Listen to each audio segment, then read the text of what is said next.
Hi everyone, I want to welcome the founder of Hummingbird Hill Homes, Aaron Miller. Aaron, thanks so much for coming today. And in fact, we are at 725 Byngmount Avenue, and it is one of Hummingbird Hill Healthy Homes. Aaron, you started Hummingbird Hill Homes because you believed that you could make a difference. And can you share your vision and how that has materialized? I started Hummingbird back in 2009. We were looking to differentiate ourselves on a couple of different levels. The first being, as all good builders do, is the execution of sort of a high-end design from a finish quality standpoint. But I'm a bit of a tree hugger at heart, so I've always been interested in building more sustainably than is generally practiced. So we're Passive House certified. During kind of my journey through the sustainability of construction, I sort of stumbled across some research around health and wellness as it relates to the built environment, and the fact that our built environment, so where you live and where you work, has a bigger impact on human health and wellness than we originally realized. And the more research I did, the more interested I sort of became in how to execute that for our home. So I think the three pillars, as I like to say, for Hummingbird is execution of inspiring design, and that's always the most important. Health and wellness as it relates to the built environment, and sustainability, and how do we mitigate our carbon footprint with what we build. Aaron, your website says that there is no such thing as a neutral place. If you can share how that relates to the unique homes that you build. That's actually a quote by an architect by the name of Ty Farrow, who's actually a Canadian architect who is well regarded internationally. And the quote was, there's no such thing, and I'm paraphrasing here, but there's no such thing as a neutral place. What we design and build either enhances or erodes our capacity to thrive. Right. And I think he was looking at that by, with a health and wellness lens to it.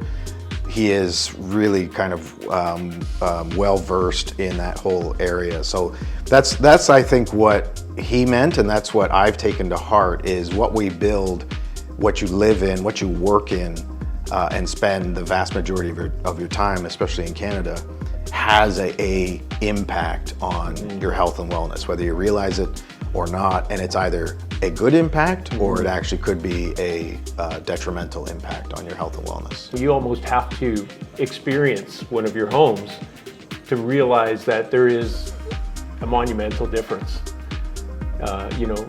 We have an opportunity to be in some pretty nice homes, and but suddenly when you're in one of your homes, it's hard to just put your finger on it, but I think it's the collective summary of everything put together, and it just feels different. It's funny you say this, because when you do walk into a home, you experience it as much as you see it.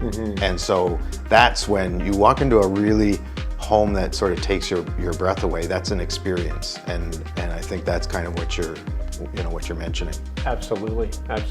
And it's funny too, as people come into the home, and I haven't even explained to them the difference yet, and just their expressions and the way they react to the home. Can't put a finger on it. They just know that there's something different about the home. Right. So what does thriving in a home mean to you? We have a tagline called "Built to Thrive," and for us, that is kind of the motto that we live by as it relates to that holistic approach to design and build. We talked about kind of what you see and the gorgeous aesthetics as this house definitely has.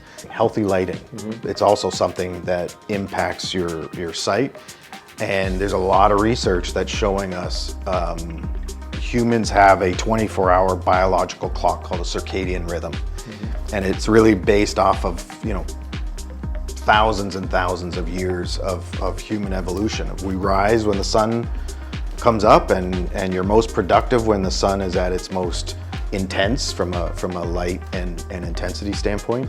And then as the sun sets, your body is preparing for rest. And yet the vast majority of homes put lights in, pot lights specifically, that are not attuned to that rhythm and are driven by, you hear the phones and iPads and the blue light and the blue diodes in a lot of the pot lights. Well, in this house, they've used healthy lighting so that it is more in tune when you need artificial light. And by the way, daylight, natural light is always the best light. It is always going to be the best light. And we worked with the designer on this, SMPL, who's a very talented architectural designer, to maximize the natural light here. But when you need artificial light, when it gets later in the day, to have it in tune with that sort of preparing for rest phase impacts your sleep, lowers stress levels. There's a number of health and wellness benefits. As we begin to prepare to go to sleep, start shutting things down, turn off the phones. Absolutely. Minimize the blue light, as you said. So this is taking that to even a much larger scale and level, and surrounding yourself with those great philosophies throughout the day, right? So a sleep sanctuary for us is, again, taking a look at it holistically. Most people think of a good sleep around a good mattress and sheets and things like that, which are very important. But as a construction firm, and now knowing the research around the built environment as it relates to sleep, we'll look at it, again, lighting is a good example where there is no blue light and it's all kind of your warm tones of light and intensity as you prepare for sleep. Temperature, automatically, it shows, I believe it's 18 degrees is the optimal temperature which to sleep in. So we'll zone bedrooms separately and be able to drop temperatures specifically for those rooms.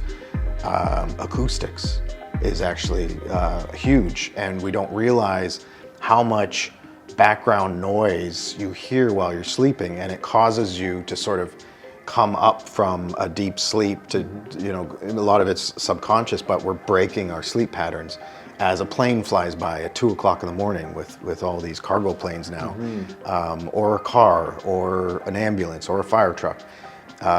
It's interrupting our sleep. So if we can acoustically break that sound so that there's an element of acoustical privacy when you're sleeping, and you can stay in sort of that deep sleep mode. Lighting, acoustics, thermal comfort, indoor air quality is the third one. Any idea what percentage of homes built today would meet the healthy home 4-point criteria pertaining to water, air, light, and comfort or construction? Whether it's production homes or custom homes are still very much driven by the finish aesthetics. There are studies that show if you improve light and thermal comfort and acoustics and indoor air quality, your production increases, your absenteeism drops. Like there is a definitive ROI for a CEO or business owner to say, if I invest in these things, there's a return on that investment. Hard to do that in residential, but the exact same principles apply. And the science applies as well. So we're lucky enough to kind of be leading blazing the trail, I guess, so to speak, in certain ways, because I do think it is the future of how we build. I was just going to say, if we do that for our companies and for our valued coworkers, why wouldn't we do that for the people we love most at home, right? And what kind of productivity can that bring into our lives? Right. So that's amazing. And the impact on stress, and the science is irrefutable. It's it's out there. It's just a lack of awareness, but it's coming. I think people are generally beginning to realize the potential. So as a custom home builder and focused on custom homes, I always tell clients that are about to embark on that process, you have an amazing potential in front of you. And that's related to, of course, the fine execution, but the health and wellness and the sustainability aspect to it.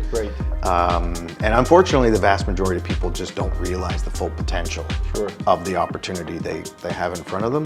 How would you estimate the demand for healthy homes? It's increasing for sure. I think as the awareness builds and the research, there's a number of well-known, the Mayo Clinic, the Well Living Lab. There's a number of world-class teaching / clinical facilities that are doing the research and publishing that research. And I think once clients are aware of it, once people who are building are aware of sort of the options in front of them to create a truly healthy home, it's a no-brainer. Okay. And the cost associated, the incremental cost associated with this, as I tell clients who are going to build, such a massive gain. It almost seems like a no-brainer. It does. Right? It does. So there is some research on high performance homes. So high performance would include kind of the health and wellness and the operational efficiencies. Right. There's some research that suggests it's plus 15 to 20% as a premium. Personally, from what I see and hear, everybody will want a healthy home. It's been said that Hummingbird Hill Homes are in a league of their own, and that they are built to last generations. The vast majority of homes that we knock down are only 40 to 50 years old. If you look at Europe as an example, there's no reason why homes shouldn't last hundreds of years. Right. I'll give you a good example because it's a critical factor in how a home is built, is your envelope. Right. The exterior of your home, not including kind of whether you put brick or siding or what have you. The vast majority of homes, even to this day, including multi-million-dollar custom homes, is your house wrap, followed by plywood, followed by a 2x6 insulated cavity with 6 mil poly, is meant to be your water and air barrier. In my entire career, I have never seen house wrap installed properly. If you have an ineffective air barrier, now that, let's use summer as the example, that warm, moist air is able to penetrate the wall assembly very easily. And what you have on the backside of your drywall is 6 mil poly, which is impermeable. So you get this warm, moist air that easily penetrates your wall assembly and gets trapped in your wall. And what do you end up? You get condensation and you get rot and mold. Right. That impacts the durability of the home, that impacts the health and wellness of the home, because now you've got mold spores floating through the air, right? Like you'll notice most of our homes, if you drive by, is that green zip sheathing. That's all the seams are taped. Right. We don't do house wrap,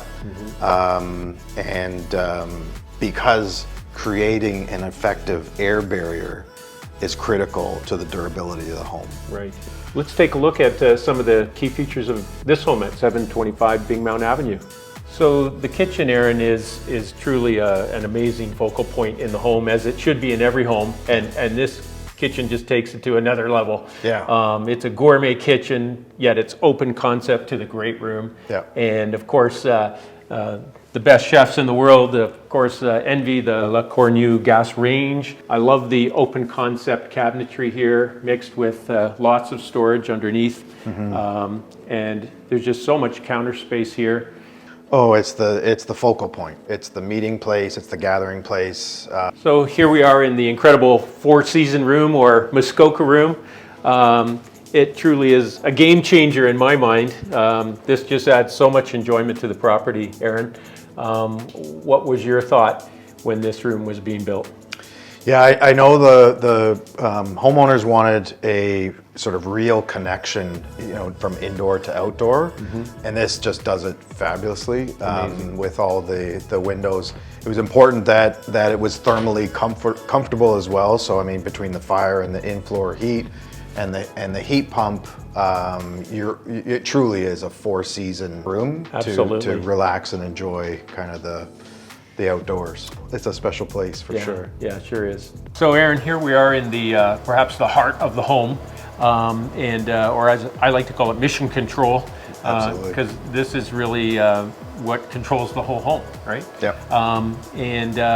I first of all, I got to say the way that this room's been set up is like artwork, and anyone who has that appreciation comes in, and it's like they're in a candy store. Just the organization and the formatting of how it's been done. So clearly there's a difference even from a visual, but can you take us into some of the more mechanical and functioning differences?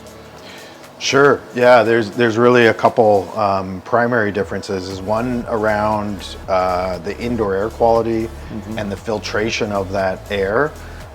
This is a HEPA filtration system called IQ Air, which I believe filters down to a 0.001 micron. So you're talking about like virus size molecules. The other is the water filtration. It's not only a filtration, reverse osmosis filtration system, but it's actually a remineralization of the water as well. Okay. So back to kind of that holistic five senses. Taste is really about water and the purification of water. Okay. So great system here. Of course, to your point, yeah, and I agree with you. This is like, if you want to assess a builder, go into the mechanical room and see if they've given the same kind of attention to detail in the setup.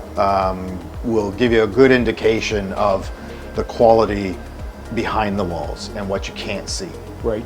So here we are in the primary bedroom or sleep sanctuary, and what an incredible space, truly. Yeah.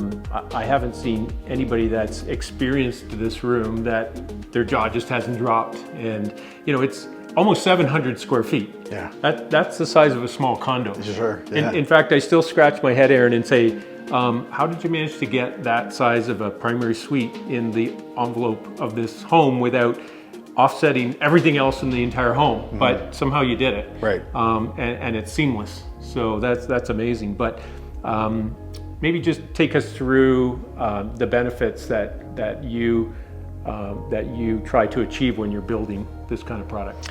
Yeah, absolutely. So for us, the Hummingbird Hill Sleep Sanctuary is really built around back to the senses, right? So from a sight, obviously beautiful daylight, and when we need artificial light, you have the healthy lighting preparing you for rest.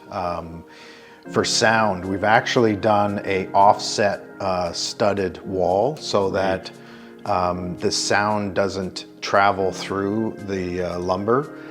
So it's kind of separated to add an acoustical privacy to the room, designing kind of a whole spa-like experience. Incredible. Here with the sauna and the steam and the whole package here is really built around kind of health and wellness. It's amazing.